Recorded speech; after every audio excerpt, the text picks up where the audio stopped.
अर्जुनाची स्वजनासक्ती. आता युद्धाचा दिवस उजाडला. रणांगणावर एका बाजूला कौरवांचं सैन्य आणि दुसऱ्या बाजूला पांडवांचे सैन्य युद्धाच्या तयारीने उभे होते. इतक्यात अर्जुन वीरवृत्तीच्या उत्साहाने श्रीकृष्णाला सांगतो की श्रीकृष्णा, सेनयोरुभयोर्मध्ये रथं स्थापय मेच्युत यावदेता निरीक्षेहं योद्धुकामानवस्थितान्. श्रीकृष्णा, दोन्ही सैन्यांच्या मध्यभागी माझा रथ नेऊन उभा कर.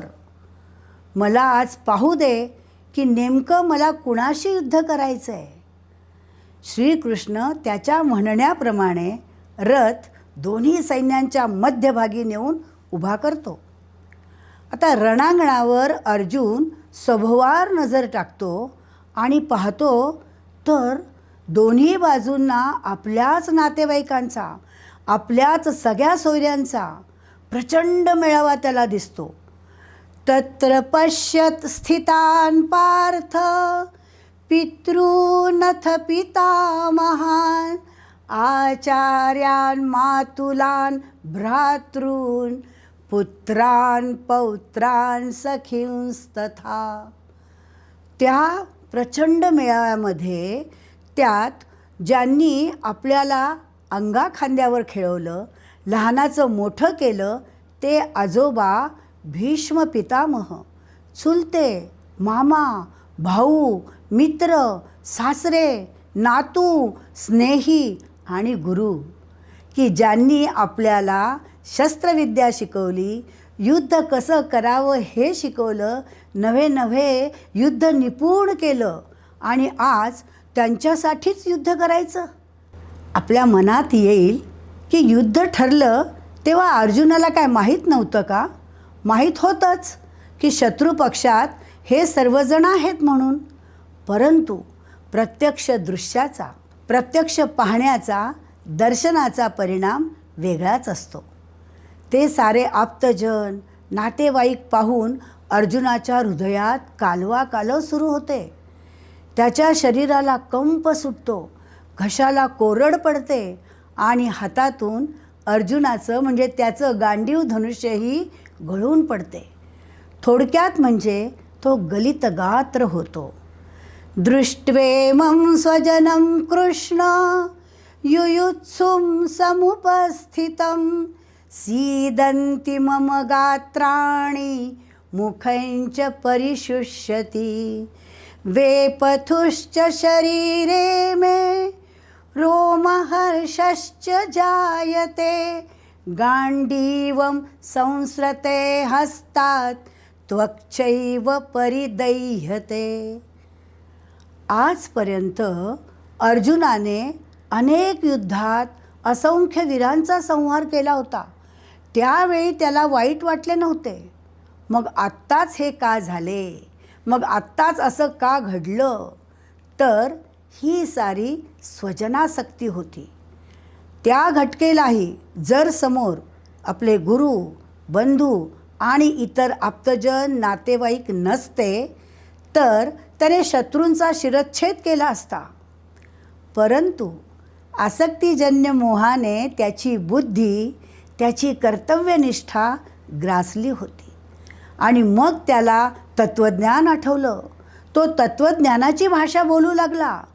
तो म्हणतो, श्रीकृष्णा, अरे या युद्धाने कुलक्षय होईल, अरे स्वजन हत्येचं पातक लागेल, समाजावर संकटे येतील, धर्म लोप पावेल, सर्वत्र स्वैराचार माजेल, वर्णसंकर होईल आणि म्हणून मला हे युद्ध करायचं नाही. श्रीकृष्णा, अरे या पृथ्वीचंच काय, पण तिन्ही लोकींचं राज्य जरी मला मिळालं तरीसुद्धा मला हे युद्ध नको, मी हे युद्ध करणार नाही.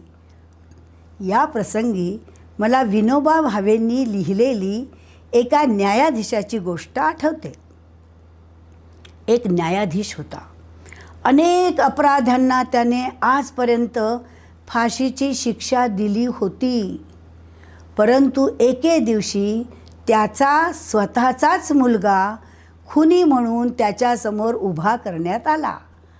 आरोप सिद्ध होऊन त्याला फाशीची शिक्षा देण्याची पाळी याच न्यायाधीशावर आली. पण तसे करताना मात्र तो न्यायाधीश कचरला. तो बुद्धिवादाने बोलू लागला, अरे फाशीची शिक्षा अमानुष आहे. मनुष्याला सुधारण्याची आशा त्यामुळे नष्ट होते. अरे खून करणारा भावनेच्या भरात खून करतो, पण आपण त्याला एखादी संधी दिली पाहिजे, वगैरे वगैरे मुद्दे तो मांडू लागला. जर आज त्याचा मुलगा खुनी म्हणून समोर आला नसता तर हा न्यायाधीश त्या खुर्चीवर असेपर्यंत खुशाल फाशीची शिक्षा देतच राहिला असता. मग येथे अर्जुनाप्रमाणेच न्यायाधीशाचे ममत्व आड आले होते. न्यायाधीशाचे बोलणे आसक्तिजन्य होते. अर्जुनही मोहामुळेच हे युद्ध टाळू पाहत होता आणि म्हणून गीतेची या मोहावरच मुख्य गदा आहे.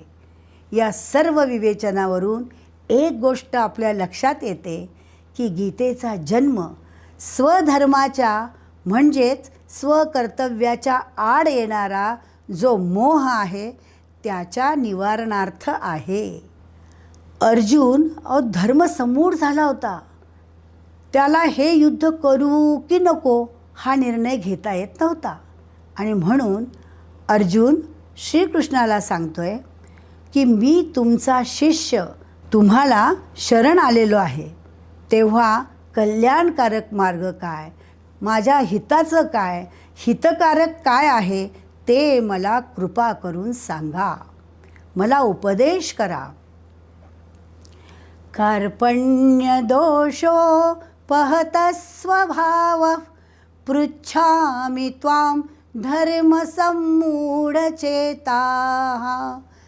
यच्छ्रेयस्यान् निश्चितं ब्रूहि तन्मे शिष्यस्तेऽहं शाधिमान् त्वां प्रपन्नम्. आता जेव्हा धर्म आणि अधर्म यांचं युद्ध होतं तेव्हा निर्णय घेणं सोपं असतं. इथे धर्म याचा अर्थ आहे कर्तव्य. मग धर्म आणि अधर्म यामध्ये निर्णय घेणं सोपं असतं. मग मी चांगलं वागू की वाईट वागू, अरे मी खरं बोलू की खोटं बोलू, मी मदत करू की त्रास देऊ, अशा गोष्टीत निर्णय घेणं सोपं असतं. परंतु धर्म आणि धर्म यांचं युद्ध म्हणजे दोन्हीही कर्तव्ये आहेत आणि त्यात निर्णय घेणं अवघड असतं. मी आईचं ऐकू की माझ्या बाबांचं ऐकू, मी माझ्या भावाचं ऐकू की पत्नीचं ऐकू, अनेक वेळा अशा गोष्टीमध्ये निर्णय घेणं अवघड असतं. तेव्हा भगवद्गीता सांगते की अशा वेळी श्रेष्ठ कर्म कोणतं आणि कनिष्ठ कर्म कोणतं याचा विचार करून विवेकबुद्धीने निर्णय घेतला पाहिजे. आता आपण पाहतो की रामायणामध्ये श्रीरामांनी आपल्या आईच्या म्हणजे कैकेयीच्या आज्ञेचं पालन केलं व राज्यावर पाणी सोडलं, राज्याचा त्याग केला आणि वनात गेले.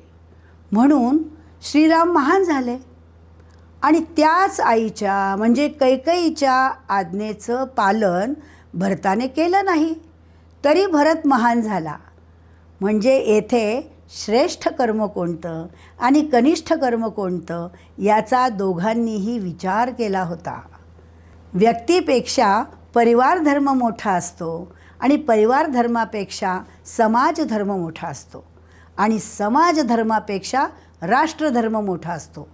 एखाद्या सैनिकाला सीमेवरचं बोलावणं आलं आणि इकडे त्याची आई खूप आजारी आहे, तर त्याच्याही मनामध्ये हाच प्रश्न निर्माण होईल की मी आता आईची सेवा करू की देशासाठी माझ्या मातृभूमीसाठी सीमेवर लढायला जाऊ. मग अशा वेळेस श्रेष्ठ कर्म कोणतं आणि कनिष्ठ कर्म कोणतं याचा विवेकबुद्धीने निर्णय करावा. माझं आत्ता कर्तव्य कोणतं आहे हे पाहावं, कारण परिवार धर्मापेक्षा राष्ट्रधर्म मोठा असतो असं नेहमी भगवद्गीता सांगते.